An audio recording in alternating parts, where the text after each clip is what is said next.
wabarakatuh. Perkenalkan, nama saya Revi Nur Aisyah dengan NIM 2405112519 dari Program Studi Bimbingan dan Konseling akan menjelaskan mengenai pantang larang budaya Melayu khususnya di Kuantan Sengingi. Pantang larang merupakan media komunikasi masyarakat yang terpelihara sampai sekarang dalam menjalani kehidupan sehari-hari dan sudah menjadi tradisi di masyarakat dalam menyampaikan larangan yang tidak boleh dilakukan dengan menggunakan bahasa yang memiliki arti larangan terhadap sesuatu. Masyarakat zaman dulu percaya jika pantang larang yang ada dalam masyarakat dilanggar, maka akan menimbulkan kesialan atau sesuatu yang buruk akan terjadi kepada pelanggarnya. Pantang larang merupakan salah satu aspek penting dalam budaya Melayu yang berfungsi sebagai pedoman hidup dan norma sosial yang mengatur perilaku masyarakat. Dalam konteks budaya Melayu, pantang larang tidak hanya dianggap sebagai aturan yang harus dipatuhi, tetapi juga mengandung nilai edukasi dan kearifan lokal yang diwariskan secara turun-temurun. Dalam konteks pernikahan, masyarakat Kuantan Sengingi menganut larangan kuat terhadap pernikahan sesuku atau kawin sasuku. Larangan ini didasarkan pada sistem kekerabatan matrilineal dan dianggap sebagai aturan adat yang sudah ada sejak sebelum masuknya Islam di daerah tersebut. Pernikahan sesuku atau kawin sasuku adalah suatu pernikahan yang mana ketika kedua mempelai memiliki garis keturunan yang sama, yaitu garis keturunannya dari pihak ibu yang terikat dalam satu suku. Larangan perkawinan sesuku dalam masyarakat didasarkan pada beberapa faktor penting yang berkaitan dengan aspek sosial kekerabatan dan keberlangsungan keturunan. Faktor-faktor tersebut meliputi yang pertama, rancunya hubungan atau silsilah kekerabatan. Yang kedua, dikhawatirkan dapat merusak hubungan silaturahmi. Yang ketiga, dikhawatirkan akan terjadi pernikahan saudara kandung atau sepersusuan. Yang keempat, karena sesuku dianggap satu keluarga, maka para tokoh adat tidak mengizinkan menikah dengan satu keluarga. Dan yang terakhir, kekhawatiran akan lahir generasi yang cacat disebabkan pernikahan dengan hubungan kerabat yang dekat. Pelaksanaan larangan perkawinan sesuku diikuti dengan pemberian sanksi adat yang tegas bagi para pelanggarnya. Adapun sanksi-sanksi yang dapat diterapkan antara lain yang pertama, dikucilkan dalam pergaulan masyarakat. Yang kedua, keberadaannya dalam sistem adat tidak dianggap. Yang ketiga, tidak lagi memiliki hak adat. Yang keempat, didenda dengan seekor lembu dengan jenis tertentu. Dan yang terakhir, diusir dari tanah kelahirannya. Selain itu, tradisi pembuatan jalur di Kecamatan Cerenti juga memiliki berbagai pantang larang yang harus dipatuhi oleh masyarakat. Pantang larang tersebut dimulai dari proses rapat banjar hingga jalur selesai dibuat. Masyarakat percaya bahwa pelanggaran pantang larang dalam proses pembuatan jalur dapat membawa malapetaka seperti penyakit, gangguan makhluk halus, dan bencana lainnya.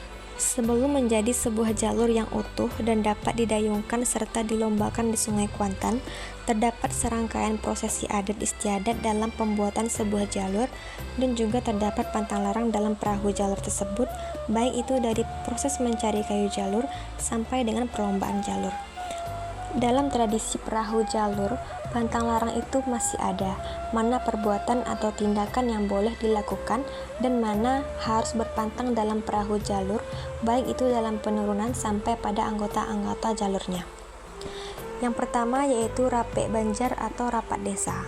Pantang larang ketika melakukan rapat sebelum mencari kayu ialah tidak boleh dak basapoan atau tidak boleh tidak bertegur sapa dalam bentuk saling menghargai anggota sesama jalur, baik anggota jalur atau pendayung perahu jalur maupun ketua dan orang yang dituakan dalam perahu jalur.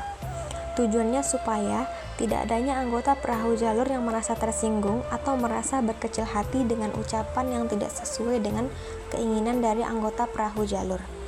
Yang kedua yaitu mencari kayu jalur. Pantang larang dalam mencari kayu jalur yaitu tidak boleh basiul di hutan. Bersiul di dalam hutan dipercaya memanggil binatang-binatang. Contohnya dipercaya ketika bersiul di dalam hutan akan memanggil ular yang ada di dalam hutan dan dipercaya ular tersebut akan muncul dan mengganggu perjalanan ketika mencari kayu jalur. Yang ketiga, menobang kayu. Pantang larang pada menobang kayu adalah tidak boleh menobang batang sebelum dibuat pentawau. atau tidak boleh menebang pohon sebelum dibuat tepung tawar. Makna dari pantang larang tidak boleh menebang batang sebelum dibuat pentawar yaitu masyarakat atau dukun perahu jalur harus menyiapkan obat pentawar atau tepung tawar sebelum menebang pohon sebagai perantara meminta izin penunggu atau penghuni hutan supaya tidak terjadi hal yang tidak diinginkan seperti menimbulkan bencana bagi tukang dan orang-orang yang menyaksikan acara penebangan kayu tersebut. Yang keempat yaitu mengabung atau memotong kayu pada bagian ujung. Pantang larang pada saat mengabung yaitu tidak boleh menghadap matahari terbit karena untuk menjaga kesopanan pada kayu jalur. Yang kelima yaitu melepas benang. Dalam proses melepas benang, pantang larangnya yaitu kayu jalur tidak boleh dilangkahkan agar mambang kayu tidak marah dan dipercaya kayu jalur pada saat perlombaan kayu jalur akan melaju kencang. Yang keenam yaitu mencaruk atau mengeruk bagian kayu. Pantang larang dalam proses mencaruk yaitu tidak boleh terlalu dalam. Apabila mencaruk terlalu dalam, maka kayu yang akan dibuat jalur tidak sesuai dengan yang diinginkan, maka kayu tersebut akan terbuang sia-sia dan akan mencari kayu yang baru dengan proses yang dimulai dari awal lagi dengan syarat-syarat baru. Yang ketujuh yaitu menggali atau menelentangkan.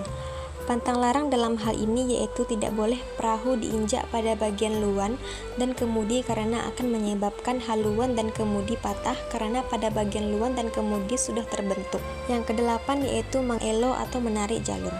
Dalam mengelo atau menarik yaitu pantang larangnya tidak boleh tidak bertegur sapa karena dipercaya kayu jalur tersebut akan naik lagi atau disebut juga di dalam perlombaan akan tidak menang karena tidak adanya kekompakan dalam perahu jalur. Yang kesembilan adalah melayur atau mengasapi jalur.